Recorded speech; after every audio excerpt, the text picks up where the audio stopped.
Hey everybody. Ooh, that one came on just in time, eh? Totally screw up my introduction. Well, anyway, I'm back. It's another week. Another week has gone by and it's time for another video. And I've been teasing this one for a while, so today I decided I was going to do it because it was kind of lightly raining outside most of the day and I don't feel like I was considering going to the Mission Island Conservation Area today and showing you around there. But with the weather today, I decided, nah, I'm not going to bother because I don't feel like going out there and getting caught in the rain. So instead, during what seemed to be a break in the rain, I decided I was going to do my review of my truck. So without further ado, I'm going to get right into it here. This is my review, what I like about the 2022 Honda Ridgeline Touring Edition. Okay, so to begin with, we're here at the front of the truck, just looking over the front end of it, looking at that nice grille with the big H on there. And as you can see, I installed an AVS bug deflector on my hood. And now inside we're looking at the engine, which is the Honda, I believe it's 3.4 liter V6. It's mated to a 9-speed transmission and it performs rather well. It doesn't hunt for gears like some higher speed transmissions do. Then we've got our LED headlights here. One on the left. And, oh my goodness, a matching one on the right.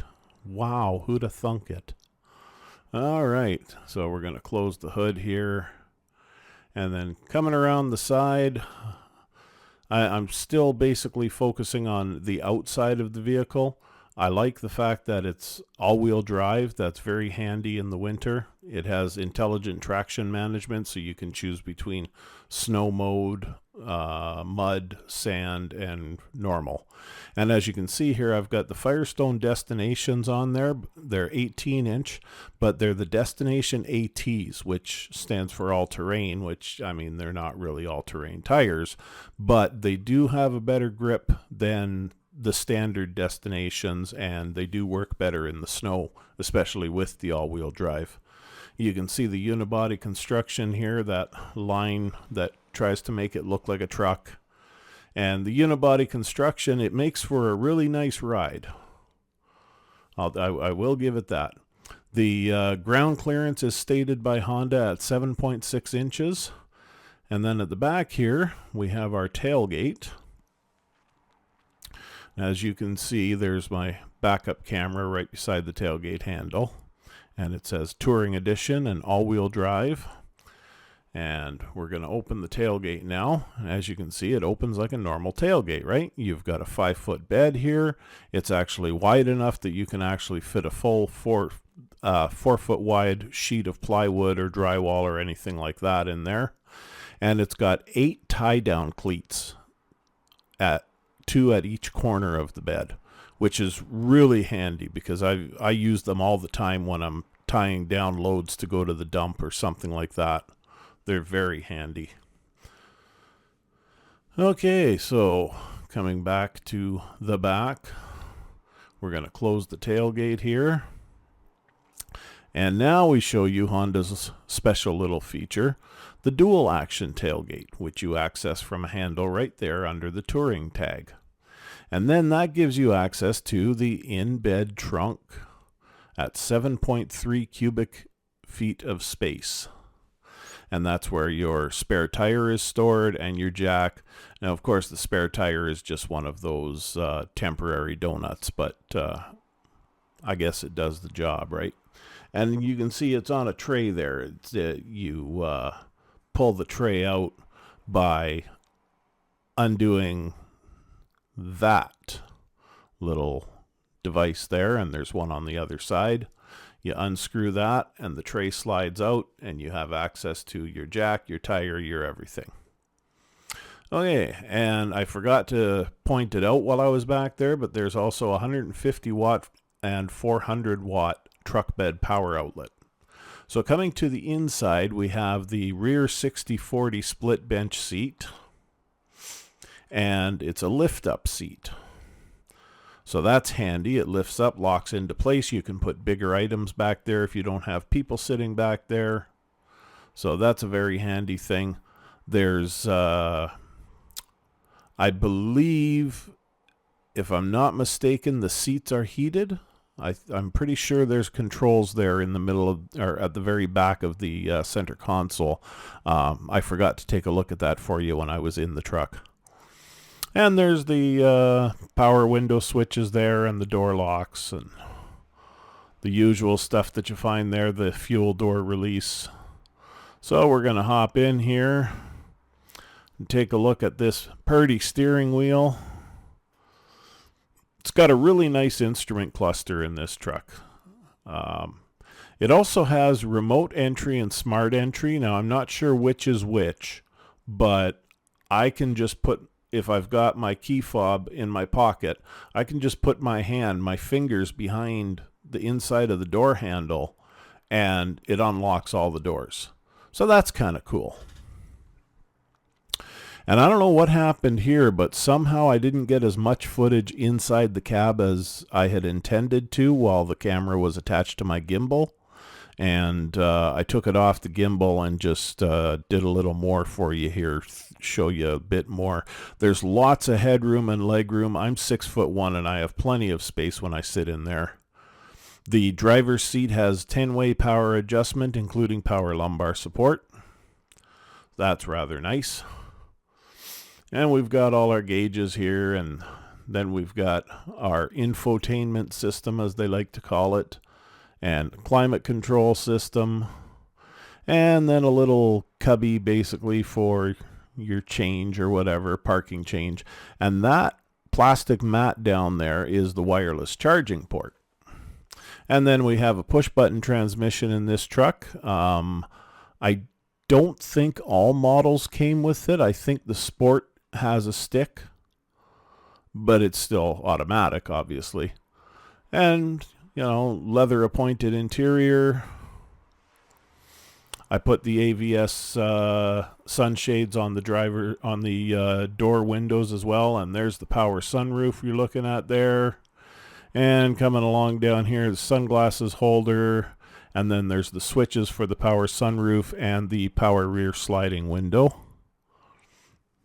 which is just a small side-to-side slider. It's not a full up and down slider like the Chevy Avalanche or anything like that. These buttons here are for your garage door openers, and the green one there turns the mirror on and off. The mirror is automatic sensing mirror that,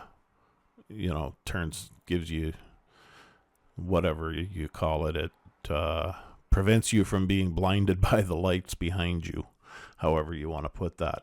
We also have a 540 watt premium audio system with 8 speakers, including subwoofer with truck bed audio as well. That's fun. I should have shown that. I should have left the audio on and shown you the truck bed audio, but either way, it's pretty cool. We have Bluetooth hands-free link for talking on the phone, and then we also have Bluetooth streaming audio.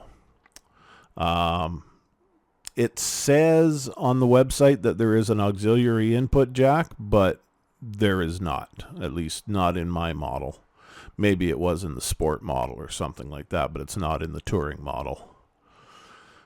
And that's an 8-inch display audio with high-resolution electrostatic touchscreen and customizable feature settings.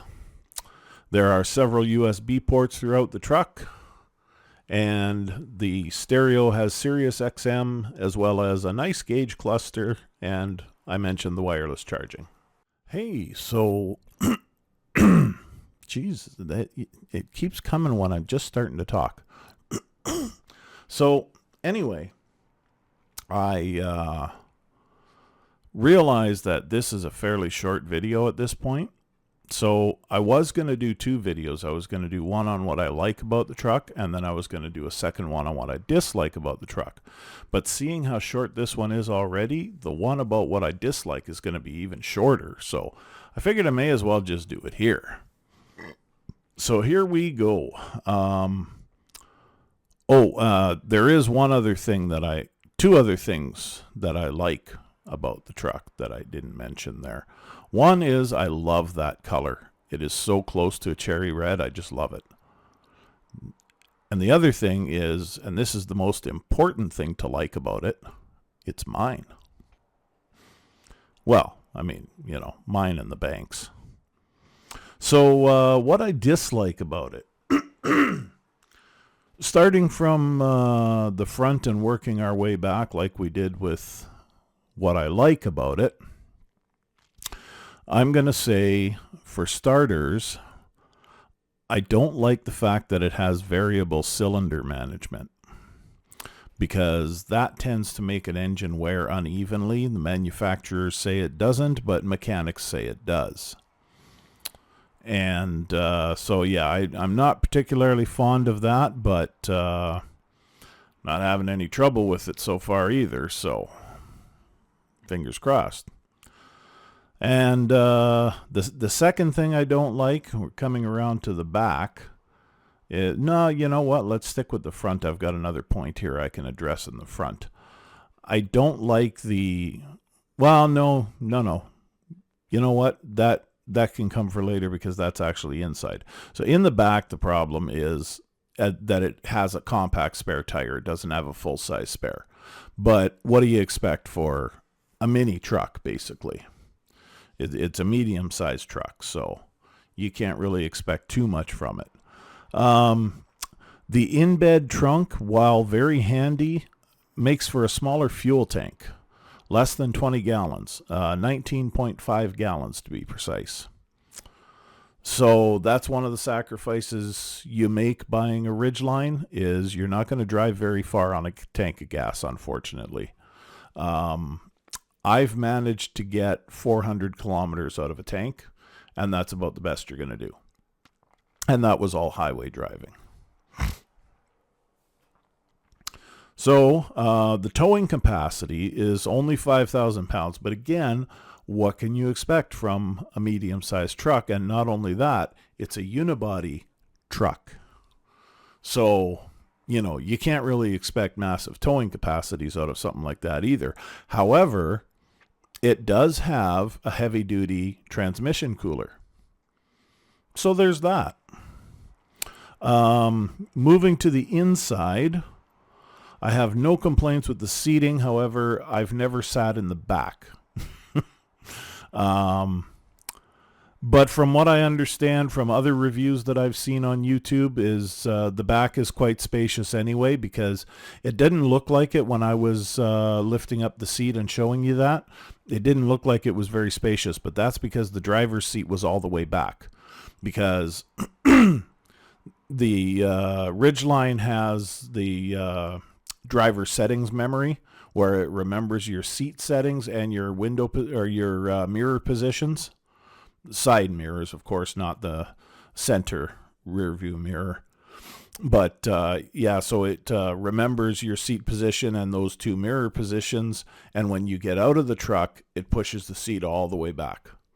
So that's why when I lifted up the back seat for you to show you that, it didn't look like there was a lot of leg room there. There's actually much more leg room once I get in and my seat moves to its proper position. So I don't have any complaints with the seating. I think it's quite comfortable there, front and back. Front more than back, but still. One thing I don't like, getting to the inside, is we're getting into the safety features. And I don't like what Honda calls their collision mitigation braking system. It's a system where if it thinks you're about to move towards another moving vehicle or even parked vehicle, it will actually start to apply the brakes and it'll shake the steering wheel to get your attention. The reason why I don't like that is because every single day I go to work the same way. And when you're driving down Fort William Road, it curves at one point.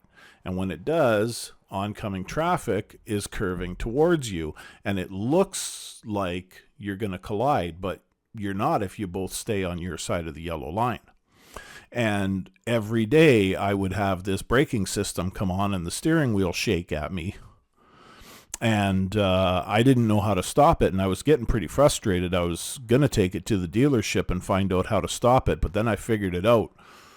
For anybody that has this truck, and if you've got this problem and you haven't figured it out yet, you have to hold the button for 4 seconds. That disables the system. The other thing I disable, because I also don't like it, is the auto engine idle start and stop. That's the technology that shuts your engine off when you come to a stop, and then when you lift your foot off the brake, it starts the engine again. Yeah, I don't like that either. I don't care that they say it doesn't put extra wear and tear on the starter or the engine. I think it does, and many mechanics agree. I've seen several mechanics on YouTube talking about that, on not just Hondas, but various vehicles that use that start-stop system. So yeah, there's that. The variable intermittent windshield wipers. I'm not exactly sure what they're supposed to do. It seems to me like they're supposed to be sensing rain or precipitation, whether that be rain or snow, and only wipe when there's water on the windshield. But I find that when it's raining, not heavy rain, if it's just a light rain, it takes forever for the wipers to come up and clear it. And then they'll do that for a while, and then after about maybe 5 minutes of driving, all of a sudden they'll just start going in super speed mode. So I don't like that at all, but I guess that's just the technology that Honda has to correct. There's nothing that can be done by me to change it. So it's going to happen, and basically all I do is when that happens, I just shut them off and then turn it back on to intermittent, and then it's usually fine for a while. It's got a push button start, and I'm not terribly fond of that because I've got a key hidden in the key fob. You can unlock the key fob and slide the key out if you lock yourself out, and in this way you can unlock the doors and get in. But if the starter system, if that button becomes unresponsive or something like that, you can't start the truck. And that's going to cost a fortune to repair when you take it into the dealer. You're going to have to get it towed for one thing, because you can't even start it. And then they're probably going to charge $2,500 to fix it. So I don't like that, but it is what it is. They're all going that way these days. One thing that I was actually surprised to see is that I don't have an electronic parking brake. There was one scene in the video there when I was inside where you could see my foot move a little bit, and then I went under the pedal and pushed it up. That was the parking brake pedal. You push it down with your foot, you lift it up with your foot. So I like that. That was supposed to go on the like part of the video, but I forgot to mention it when I was recording my audio portion. The truck bed lights, they don't, to me anyway, they don't seem to light up as much of the bed as the first generation Ridgeline's truck bed lights did. I had a first generation Ridgeline as well. I had a 2013 model. And yeah, they don't seem to light up as well in the new one. But again, that's a very minor complaint.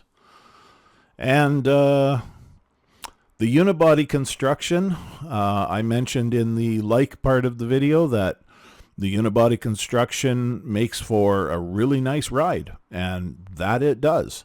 However, the unibody construction also means it's not as tough as a body-on-frame counterpart like, say, the Toyota Tercel or the Toyota Tacoma.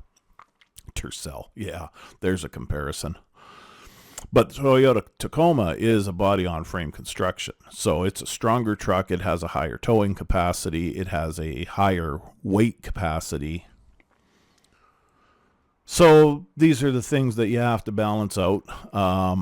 For me, it was actually a toss-up between the Ridgeline or the Tacoma. And the reason why I didn't get the Taco was simply price. The Ridgeline was about $5,000 cheaper than the Taco, and I'm not using it as a work truck, although some people do use the Ridgeline as a work truck, but I'm not. The reason why I have a truck at all is because if I ever pick up a dishwasher or a fridge or a couch, buy that used from somebody else, I've got a truck to pick it up with. I don't have to rely on asking other people to come and do it with their truck on the next weekend or whatever. I don't have to worry about trying to line up with somebody else's schedule. None of that. I've got my own truck and I can haul that kind of stuff. So that's the other reason why I went with the Ridgeline, because the Ridgeline is going to gives me pretty much the same fuel economy that I had with my 2011, I think it was, Chevy Impala with a V6, 3.5 liter, 3.5 or 3.8, might have been 3.8. And the Ridgeline gives me about the same fuel economy as I had with that Impala, yet I've got the open box in the back that I can haul certain items when I need to. I can make my own dump runs whenever I want to, whatever. So there you have it. That's what I think about the 2022 Honda Ridgeline Touring Edition after having owned it for 3 years. I bought it brand new off the lot, so I'm the only owner of it, and that's my opinion of it. So I hope you enjoyed this video, and if we have differing opinions, tell Gary. That's right. Gary will be down there, even though I'm not featuring his music at all in this video. He'll be down there, and you can tell him. Now, seriously, if you mention anything to me in the comments, I'll respond to your comments. Or, I can't promise that I'll respond, because if it's a really crappy comment, I might just ignore it if it's really extremely negative. But if it's constructive criticism, that's fine. So if you have any opinions like that, go ahead and share them. And for now, God's willing, Daffy Duck willing, we'll see y'all in the next video. Ciao for now.